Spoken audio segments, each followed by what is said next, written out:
Hello, Stratford.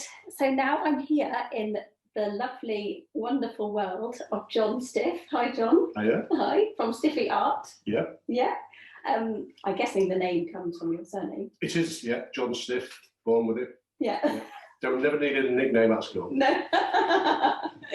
And you are now a local artist, but from the sound of your voice, you're not from Stratford. No, born and bred in Lincolnshire. Okay. Homeschooled by my father. Oh, wow. Both me and my brother. We managed to get to grammar school. So, yeah, a decent education. Wow, brilliant. Yeah. And what brought you to Stratford? It was really with the company. They wanted an office in the Midlands. I worked with a company called Contestant Construction, very parochial. They wanted a national base, and they asked me to come down and manage their Birmingham office. So we upsticked probably over 35 years now. Oh, wow. So brought all the girls down. Yeah. Well, I'll say, yeah, there was always, the young babies at the time. Oh, wow. And now they're fully grown women, and they all live around Stratford and the local area. So it's really nice. They've all literally made their lives down here now. Yeah. And you have as well. Absolutely, yeah. And we started off at Bidford upon Avon. I think you've got to be in that village 20 years before you actually get recognised as a local. And then we moved into Stratford, and it's a different life. It's a beautiful place. It is lovely. We're lucky to be here, aren't we? Yeah, absolutely. And you are quite clearly an artist. Just being in this house is just amazing to look at, all the artwork that you've created and all the design features as well. But I first heard about you, saw you on Channel 4. Yeah. Draws Off. That was it. It was Draws Off. It was a baptism of fire, dare I say. One of my colleagues has got a number of my art pieces up in a place called Warwickshire, and she's a beautician. And one of the clients came in, and she was speaking with her, and she was a scout for Channel 4, looking for artists, amateur artists, and all the art was there. It was around her. Yeah. And it was a very, very quick introduction, and then you're meeting the executive directors and the directors and psychologists to make sure you're fit for going on telly. And it was a whirlwind. I got interviewed in the October. We filmed in the November, intensely. Yeah. And then it came to air in March. Yeah. And how was it for you? Unbelievable. It was one of those experiences you could never buy. Yeah. And if I asked a marketeer to get me access to those people, he or she could never have done it without a lot of effort. Mm. And as I said, I got thrown into a bear pit because it was live drawing. Yeah, which is a bit different to this. It's completely different to the abstract and expressionism I do. Yeah. And I couldn't draw for toffee. And I think that was if you ever saw the programme, it was 5 episodes where I went from the depths of despair to actually producing something that was reasonable. Yeah. And okay, it has, as most programmes, you get the doubting Thomases, but it was one of those experiences. You're actually working with artists for an intensive period. And once you actually start to gel and you've got the synergy there, it was brilliant. Fantastic experience. Yeah. Brilliant experience. It looked really fun. And it was. I think that was the name of it. It was fun. Yeah, yeah. Whilst it was a competition of sorts, it was fun. Yeah, and you clearly enjoy creating artwork. So. And I think that the profession I'm in is more contentious. You don't want to be in the spotlight. Mm-hmm. Whereas being an artist, you want likes, you want accolades. You are an exhibitionist. Yeah. To a degree. I mean, you look at me, I'm probably exhibitionist anyway. But the art was something it came to me only over the last 3 years, and I'm just throwing myself into it. Yeah, and enjoying it. Passionately enjoying it. Yeah. That's great. And I think I find with art, it's very subjective. Oh yeah. Some of my pieces I wouldn't give room to. Other people like them, and so what you don't want to be as being an artist is be too critical of what you're producing. Because somebody will like it. Yeah, no, exactly. So there's only one piece over the 3 years I've actually thrown away. Really? Yeah. Wow. And that was down of spite and frustration more than anything else, and petulance. But no, I've always kept them. Yeah. As you can see, there's a lot around here. Yeah. And this is open for the Open Studios. Yep, 2 weeks, 19th of June to the 4th of July. Open house. and every room, I should say there'll be over 40 to 50 pieces of art on show by the time I've finished. Wow. And yeah, anybody's welcome to come in and just see it. Yeah. Brilliant. Really Well, I'll be enjoy coming back with my family because I know my son really enjoyed watching you on the telly. When he heard you were in Stratford, he was like, oh my goodness. So he's very excited to come. Good. I'll keep the clothes on, of course. Yes, please.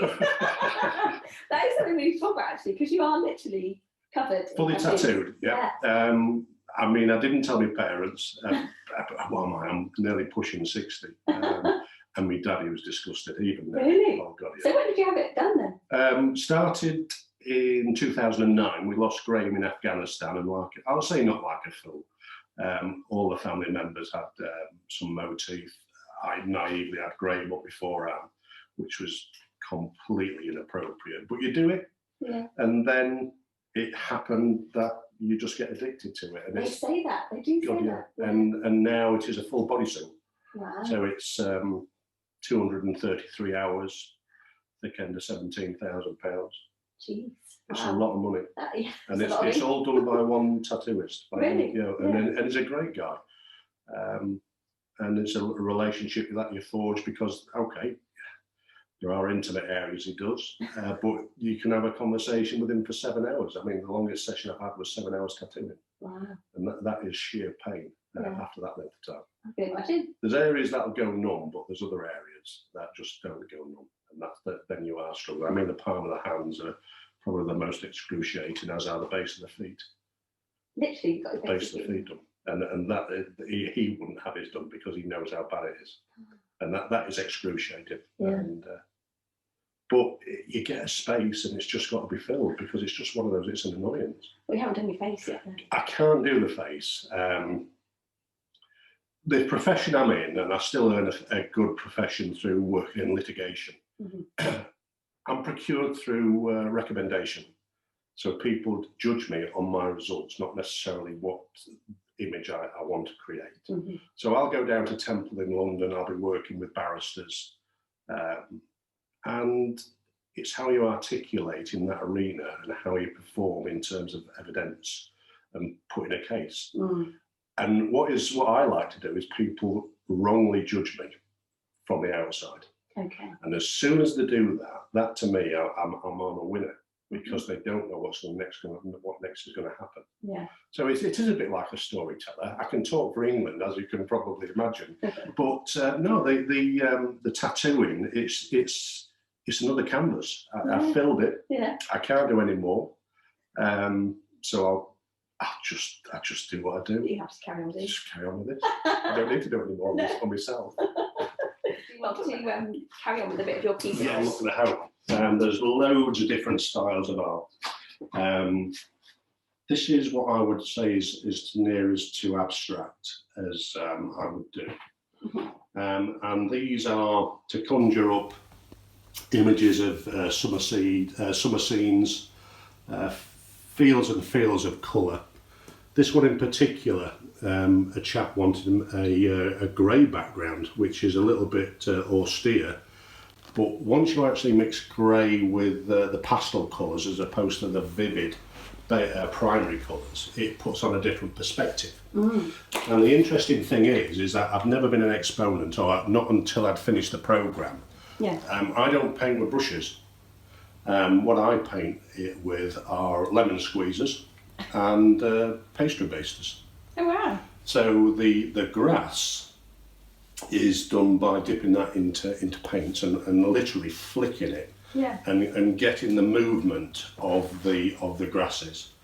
And you can see here that we've got greys, we've got light greys, we've got blues and such like, and that's literally done by the lemon squeezer.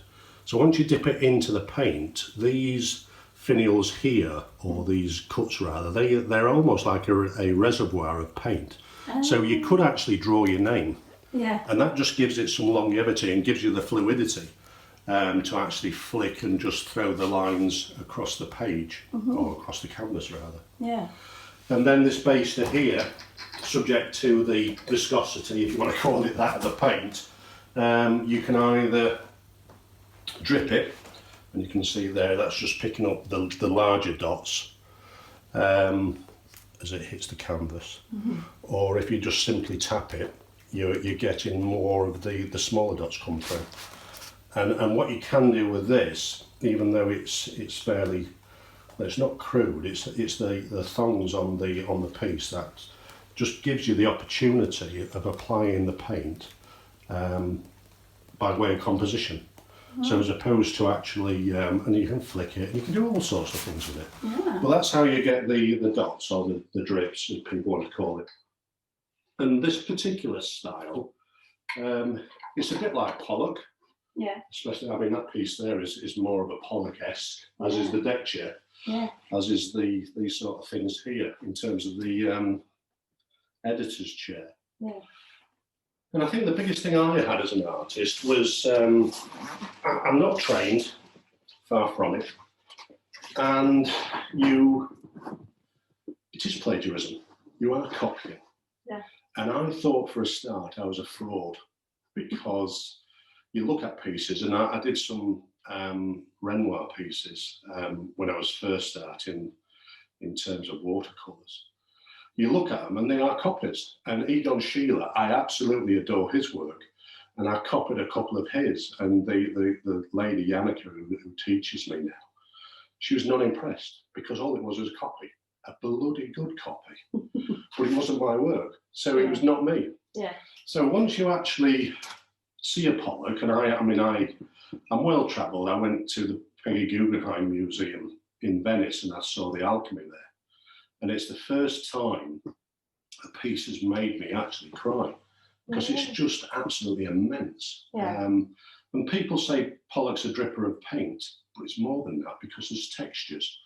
So if you do get the opportunity to come round here, I don't mind people touching the artwork, because it's got granular detail. There's textures in there in terms of the different materials I'm using. And I'll use the skin off the paint. I mean, some of those over there. If I was just to show you, and just move over here. But that there is the skin off the paint. Oh wow! And it just stays there. But it gives it that texture, that extra dimension. And going up on the ceiling, I now make my own canvases, me and the daughter. So those are untreated canvases. So that's linen stretched across a distorted French panel. Oh, But wow. the paint goes all the way through. Yeah. This here was an old bedstead, and I was into doing a lot of laced and lashed, I call that. So that's Hessian rope, tauting and tensioning the fabric. Wow. And that piece there's an old aircraft wing. So you can see right at the top, you can see the cutouts to actually keep it more lightweight. So I'll literally torsion any fabric now. The deck chair is canvas, so it can be painted. Yeah. Well, even this. Well, the settee, that there, believe it or not, was a bit of a telling off, because I'd been onto I'd come home, had made some tattoos, and it was a beautiful, what's a three-piece? There's three pieces to it. Yeah. And I bled on the brown leather. Oh no. So there was an ink stain and a bit of blood. And Colleen was really, really upset for a number of years. And she said, you're going to have to do with some of that. Just can you cover it up and mask it with some paint? And she went away for the weekend. So I did it. That's what happened. And she can't see it. You cannot see where the tattoo blood is, or the ink rather. Because it's literally, it's just now, it's what it is. It's just a piece of unique furniture. That's brilliant. Yeah, and I love it. I mean, there's nothing in this house that smacks of conformity. No. And when I've come from a profession where you've got to conform and got to perform, I just like to do things completely different now. Yeah. And I'm not a grumpy old man, but I'm stuck in my ways to actually push the boundaries now. Yeah.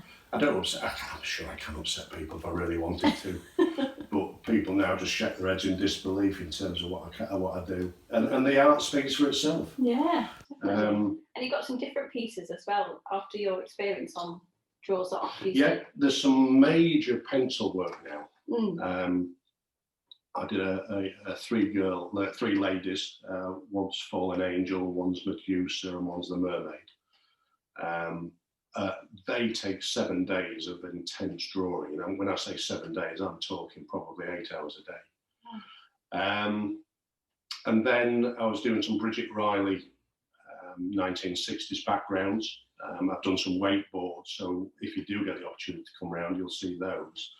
And then I just started to do pieces of my own composition. Well, these are all on my own compositions, so they're not anything prescribed from a photograph. It's from my mind. And I've done a beautiful braided lady, and then I did one based on the screen, which is my style. So yeah, and they're phenomenal, and I would say that. Yeah, they are though. I've seen them. They're amazing. And the point is, I mentioned earlier about plagiarism.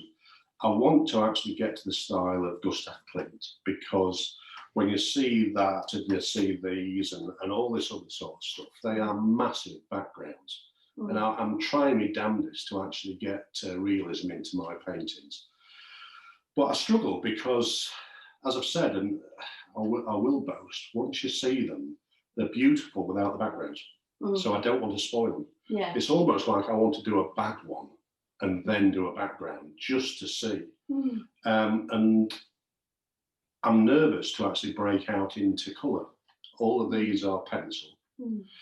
If you saw the show, I got told off for drawing in a HB very early on, because I didn't realise, and I didn't even realise when I was there for those 5 days, there's different grades of pencil. You can get 8B, which you put it on the paper and it just blackens it. Then you can go up to 4Hs. And it's like playing golf. You pick the club for the distance and the loft that you want to go for. I'm a bad golfer. But the pencils, it was just a revelation to me, what you can do. You don't have to press on a HB and leave it blunt. You can just pick up another pencil and it's still sharp, it's crisp. And that to me with these pieces is what's wonderful about getting tones and getting shading. And I will practice, and there's a piece there, and I mentioned to you maybe earlier on that it's Van Gogh in terms of the way he does his block hatching, because you can shade and get depth with hatching. But yeah, it's a revelation to me, and it really is, because I'm a very much compulsive addictive. I smoked right up to the age of 30. Then I ran a marathon, but I did a marathon in 3 hours 20 after a year. I could do a sub 5 minute mile. I shouldn't be doing it because I was a smoker for 30 odd years. Well, I'll say 30 years. I started smoking when I was 5. That's how bad I was. Did you? Oh God, yeah. Oh my goodness. So quite clearly it stunted the growth. But not your creativity. No, and so I did the marathon. I stopped that. I did bodybuilding. I stopped that. I've learned French. I've learned Italian. But I give in because you do it. You get to a standard. I played golf. I couldn't get any better, so I stopped it. With art, it's infinite. You've got different canvases. You can buy a canvas. You can make a canvas. You can make a jigsaw. You can do expressionism. You can do abstract. You can do realism. You can use pen. You can use paper. You can do anything. And to me, that's what's so exciting about it. It's attracted me down different routes. And I don't get bored doing abstract. It doesn't necessarily challenge me, but when the piece is done, you can move to something else. You can do something else and do another theme. And that's what I find intoxicating about art, is the variety and the people who come and see it. Because, as I've said, working in contentious areas, you're watching body language, you're seeing the nuances of the face change. You know when somebody's grimacing inside, even if they're a poker player, you know that you've actually got under their skin. With art, it's the eyes that give it away straight away. And you just, then the mouth goes. And as soon as you see the delight and the pupils change, that to me is that you've scored. You really have. And that's what's evocative about it. And that's what I love about it is, you can make somebody smile.